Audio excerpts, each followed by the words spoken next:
Come at least ایک نیت تو آج سارے کریں تو 313 بار روزانہ ضرور درود پڑھیں گے۔ علماء فرماتے ہیں جو کم از کم 313 بار درود پڑھ لے وہ کثرت کے ساتھ درود پاک پڑھنے والوں میں شامل ہو جائے۔ انشاءاللہ 313 بار درود پاک میں یقین کریں وقت نہیں لگتا، لگتے زیادہ ہیں، پڑھنا شروع کریں تو منٹوں میں ہو جاتا ہے۔ اور اگر تسبیح ہاتھ میں ہونا، سبحان اللہ، میرے شیخ طریقت امیر علیہ سنت فرماتے ہیں کہ تسبیح زبان کی لگام ہے، جس کے ہاتھ میں تسبیح ہوگی نا وہ خود ہی پڑھنا شروع ہو جائے گا۔ تسبیح رکھیں، کاؤنٹر آتے ہیں، نارمل تسبیح ہاتھ میں رکھیں، اللہ نے چاہا درود پڑھتے رہیں گے۔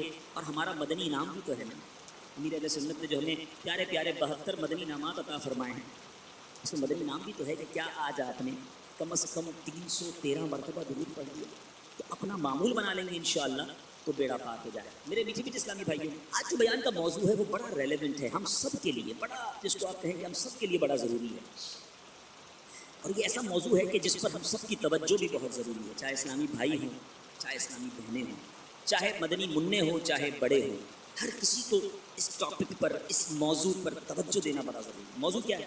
پہلے ایک بڑا ہی عبرت انگیز واقعہ سنیں۔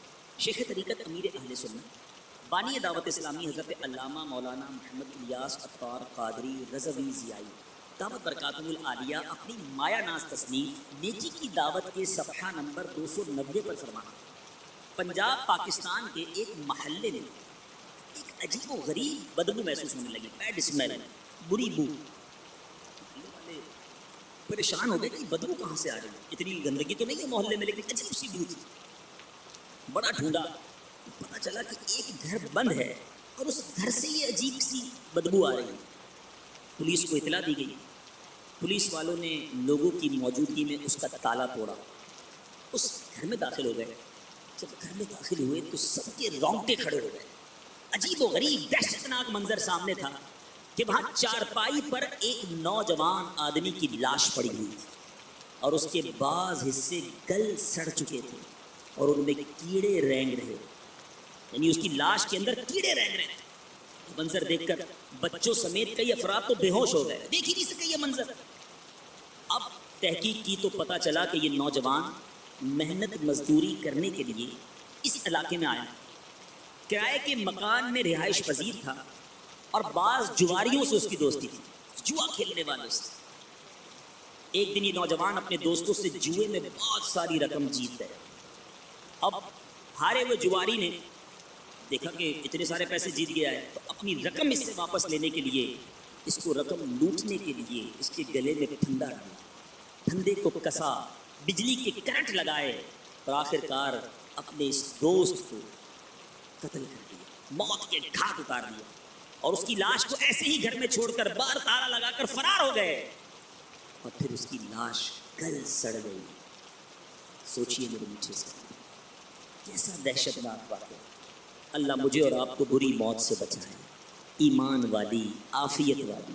اے کاش روزے کے عالم میں، مدینہ منورہ میں دیدار مصطفیٰ صلی اللہ تعالی علیہ وسلم کرتے ہوئے جمعے کے روز شہادت کی موت عطا فرمائے، جنت البقیع میں مدفن عطا فرمائے۔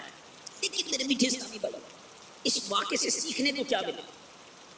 صحبت، دوستی، تعلق کس کے ساتھ ہے؟ جواری دوستوں کے ساتھ رہنے والا، جوا کھیلنے والا، اس کا انجام آپ نے سنا۔ ایسے ناظرین بھی مجھے سن رہے ہوں جو جواری یا جوا کھیلتے ہیں یا جوے والے دوستوں کے ساتھ ہیں۔ اے جواری تو جوے سے باز آ، اے جواری تو جوے سے باز آ، ورنہ پھنس جائے گا جس دن تو مرا۔ تو نشے سے باز آ مت پی شراب، دو جہاں ہو جائیں گے ورنہ خراب۔ ہو گیا تجھ سے خدا ناراض گر، قبر سن لے آگ سے بھر جائے گی بھر۔ پیچھے پیچھے اسلامی بھائیوں سنا آپ نے کہ بری صحبت، بری کمپنی میں اٹھنا بیٹھنا کس قدر ہلاکت و بربادی کا سبب، اور بری صحبت میں رہنے والے نادانوں کا کس قدر بھیانک انجام ہوتا ہے۔ بلا شبہ بری صحبت انسان کو کہیں کا نہیں چھوڑتی۔ برے لوگوں کی صحبت میں بیٹھنا گویا آفتوں، بلاؤں اور مصیبتوں کے دروازے کھول دیتا ہے۔ بسا اوقات یہی برے دوست اپنے فائدے کی خاطر اپنے ہی ساتھیوں کے جانی دشمن بن کر ان سے جینے کا حق چھین لیتے ہیں، اور انتہائی اذیت کے بعد موت کے گھاٹ اتار دیتے ہیں، اور یوں برے دوستوں کی صحبت میں رہنے والے معاشرے میں نشان عبرت بن جاتے ہیں۔ ابھی ہم نے جواریوں کی صحبت میں رہنے والے شخص کی عبرتناک موت کی حکایت سنی۔ پیچھے پیچھے اسلامی بھائیوں، مدنی چینل کے ناظرین، ہمیں بھی چاہیے کہ برے دوستوں اور بالخصوص جواریوں کی صحبت بد سے دور رہیں، کہ جوئے کی آفت میں مبتلا افراد اپنی محنت سے کمائی ہوئی ساری جمع پونجی لٹا کر کثیر نقصان کا سامنا کرتے ہیں، جیسا کہ تفسیر صراط الجنان جلد 3 صفحہ نمبر 12 پر ہے کہ جوئے کی وجہ سے جوئے بازوں میں بغض اور عداوت اور دشمنی پیدا ہو جاتی ہے، اور بسا اوقات قتل و غارت گری تک نوبت پہنچ جاتی ہے۔ دوسرا نقصان یہ ہے کہ جوئے بازی کی وجہ سے مالدار انسان لمحوں میں غربت و افلاس کا شکار ہو جاتا ہے۔ خوشحال گھر بدحالی کا نظارہ پیش کرنے لگتے ہیں، اچھا خاصا آدمی کھانے پینے کا محتاج ہو کر رہ جاتا ہے، معاشرے میں اس کا بنا ہوا وقار ختم ہو جاتا ہے، اور سماج میں اس کی کوئی قدر و قیمت اور عزت باقی نہیں رہتی۔ نمبر 3، جوئے باز نفع کے لالچ میں بکثرت قرض لینے اور کبھی کبھی سودی قرض لینے پر بھی مجبور ہو جاتا ہے، کیونکہ اب عزت پر بات آ جاتی ہے، پیسے ہار گیا، دینے کے لیے نہیں ہیں، وہ لوگ جب جان کے در پہ ہوتے ہیں اب سودی قرضہ لیتا ہے، اور جب وہ قرض ادا نہیں کر پاتا پھر اسے اور قرض نہیں ملتا تو وہ ڈاکہ زنی اور چوری میں مبتلا ہو جاتا ہے، حتیٰ کہ جوئے باز چاروں جانب سے ایسی مصیبتوں میں گر جاتا ہے کہ بالآخر وہ خودکشی پر مجبور ہو جاتا۔ سوچئے میرے پیچھے سے، یہ ایسی بری آفت ہے۔ خدا نہ اگر میرا کوئی بھائی مجھے سن رہا ہے جو اس آفت میں گرفتار ہے، بندہ کہتا ہے یار تھوڑی دیر کے لیے کھیل لوں گا، تھوڑے پیسے کما لوں، بس آخری داؤ لگا لوں، اور آخر کار سب کچھ چلا جاتا ہے۔ یہ حرام جہنم میں لے جانے والا کام ہے۔ آئیے میں نبی پاک علیہ الصلوۃ والسلام کی کچھ فرامین سناتا ہوں۔ نبی پاک فرماتے ہیں جس نے نرد شیر، یہ جوئے کا ایک قسم کا کھیل ہے، وہ کھیل کھیلا تو گویا اس نے اپنا ہاتھ خنزیر کے گوشت اور خون میں ڈبو دیا۔ میرے آقا ایک اور جگہ ارشاد فرماتے ہیں جو شخص نرد کھیلتا، ان جوئے کا ایک کھیل ہے، پھر نماز پڑھنے اٹھتا، اس کی مثال اس شخص کی طرح ہے جو پیپ اور سور کے خون سے وضو کر کے نماز پڑھنے کھڑا ہو۔ سوچئے اس کی عبادتوں کا کیا حال ہوگا۔ ایک اور جگہ میرے بیچ اسلامی بھائیوں یاد رکھیے، ہم نے ایک بات سنی، بڑی بچپن سے سنتے آ رہے ہیں، خربوزے کو دیکھ کر خربوزہ نہ نکالو، خربوزہ جیسا ہو اس کے برابر والا بھی ویسا ہی ہو جاتا ہے۔ صحبت ہی انسان کو اچھا بناتی ہے، صحبت ہی انسان کو برا بناتی ہے، کیونکہ الصحبۃ مؤثرہ، صحبت اپنا اثر رکھتی ہے۔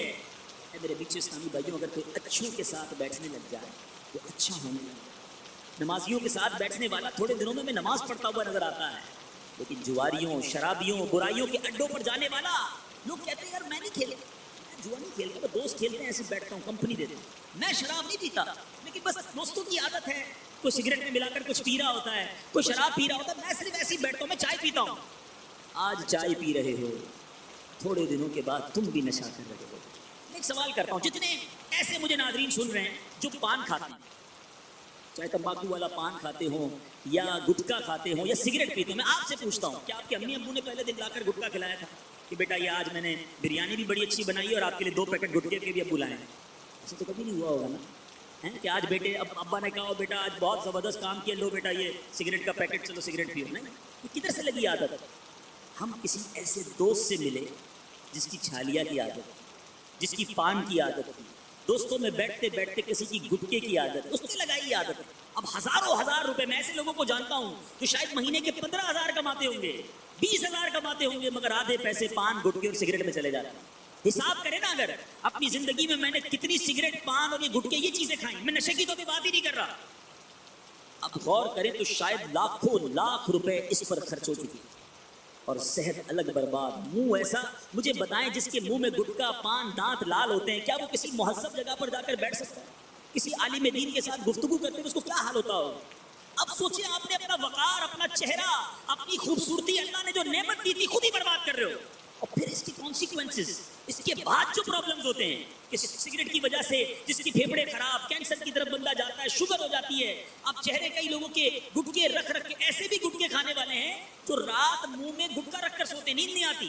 اب آپ بتائیں جس کے منہ میں ساری رات یہ پڑا رہا، صبح کیا اس کے اندر سے فریشنر کی خوشبو آئی؟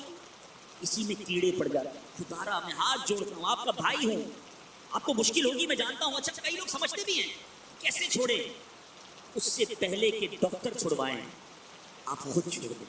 ورنہ اس کے بعد واپسی کا راستہ نہیں ہے. لیکن میرا موضوع یہ نہیں ہے. میں سمجھانا چاہ رہا ہوں کہ لوگ کہتے ہیں نہیں یار آئی ایم ویری اسٹرانگ, میں نہیں پیوں گا شراب, میں نہیں کرتا نشہ.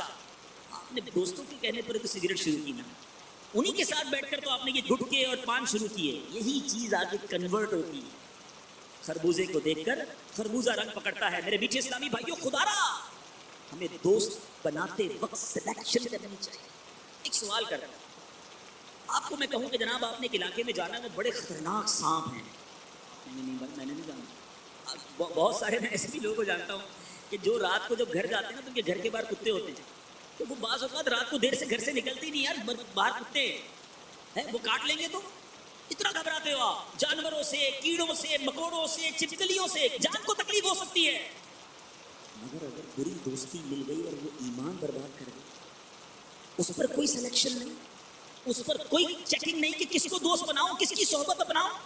ارے وہ صحبت جو اللہ کی ناراضگی کا باعث بن جائے, ایمان کی بربادی کا باعث بن جائے. ابھی بھی شاید بات سمجھنا آ رہی ہے کہ یار دوستی کیسے ایمان کی بربادی کا. میں اسٹرانگ آدمی, میرے بلیف اچھے, میں عقیدے کا اچھا, میں 5 وقت کا نمازی, میں درود پڑھنے والا, میں ہر جمعرات اجتماع بھی سنتا ہوں. اگر چند گھنٹے کچھ دوستوں کے ساتھ بیٹھ جاتا ہوں تو کیسے ایمان چلا جائے گا. بلکہ کچھ لوگوں کے ذہنوں میں یہ بھی ہوتا ہے میں اس لیے بیٹھتا ہوں ان کو نمازی بنا لوں, میں ان کو قریب لے آؤں گا, میں ان کے بد مذہب ہیں میرے دوست. کچھ یہ بھی کہتے ہیں بعد اللہ بد مذہب تمہارا دوست کیسے ہو گئے؟ جو اللہ اور اس کے رسول کے بارے میں صحیح عقیدہ نہیں رکھتا وہ تمہارا دوست. خود سوچیے آپ, خود لفظ کہنا کیسا کہ جو رب کا دشمن وہ میرا دوست, جو نبی پاک کا دشمن وہ میرا دوست, جو ولیوں کا دشمن وہ میرا دوست. یہ جملہ کیسا ہے؟ ارے کوئی میرے باپ کے بارے میں بری بات کرے میں سلام کرنا پسند نہیں کرتا, اور جو اولیاء کرام, صحابہ کرام, ہم نبی پاک علیہ الصلوۃ والسلام خود رب عز و جل کے بارے میں بکواس کرتا پھرے اور میں کہوں میرا دوست ہے, استغفر اللہ. سوچو تمہارے ایمان کا کیا ہوگا. وہ کہتے ہیں ہم اس لیے بیٹھتے ہیں کہ ان کو ٹھیک کر دیں گے, اور پہلے خود تو پکے ہو جاؤ, خود تو ٹھیک ہو جاؤ, خود تو علم دین حاصل کر لو. یہ بڑی شیطان کا وار ہے, یہ بڑی سسٹم ہے نا, سویٹ پوائزن ہے, یہ ایسا میٹھا زہر ہے. میرے امام نے بہت پہلے بتا دیا, اور اب تو ایسا لگتا ہے یہ کلام آج کے دور میں بالکل صادق آتا. اعلیٰ حضرت فرماتے ہیں سونا جنگل, رات اندھیری, چھائی بدلی کالی, سونے والوں جاگتے رہیو, چوروں کی رکھوالی. یعنی چوری رکھوال بنے ہوئے ہیں. اعلیٰ حضرت نے کمال کا محاورہ استعمال کیا, آنکھ سے کاجل صاف چرا لیں یا وہ چور بلا کے. آنکھ سے کاجل کیسے چرایا جا سکتا ہے, وہ تو آنکھ کے اندر ہی ہوتا ہے.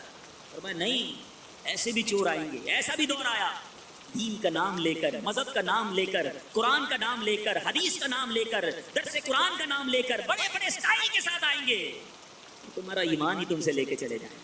آنکھ سے کاجل صاف چرا لیں یا وہ چور بنا کے ہیں, تیری گٹھڑی تاکی ہے اور تم نے نیند نکالی.